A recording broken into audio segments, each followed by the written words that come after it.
আমরা breast reduction সম্পর্কে কথা বলবো। প্রথমে আমরা আসি যে ব্রেস্ট রিডাকশন কাকে বলে।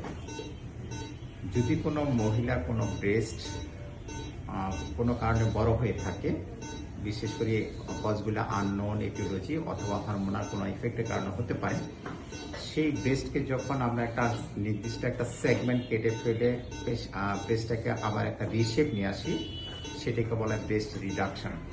ব্রেস্ট রিডাকশনে অনেকগুলি মেথড আছে, তো সেটা আমরা বিস্তারিত যাব না। প্রথমে আসে যে ব্রেস্ট রিডাকশন সার্জারি আমরা কেন করি, পেশেন্টের কি সমস্যা হয়। পেশেন্ট সাধারণত অতিরিক্ত ব্রেস্ট বড় থাকাতে ব্রেস্টে এত বেশি বড় হয়ে যে পেশেন্ট অনেক সময় নাভিতে চলে যায় অথবা পেলভিস পর্যন্ত চলে যায়, মানে নিচে পর্যন্ত চলে যায়। এই ব্রেস্টটাকে যখন আমরা ছোট, এই ব্রেস্টটা বিভিন্ন কারণে বড় হয়ে থাকে, যেমন আমরা বললাম যে হরমোনাল কজ এবং কজ ইজ আননোন এটিওলজি এবং জেনেটিক একটা ফ্যাক্টর থাকতে পারে। এটা হয়ে গেলে সাধারণত পেশেন্ট শোল্ডার পেন বলে।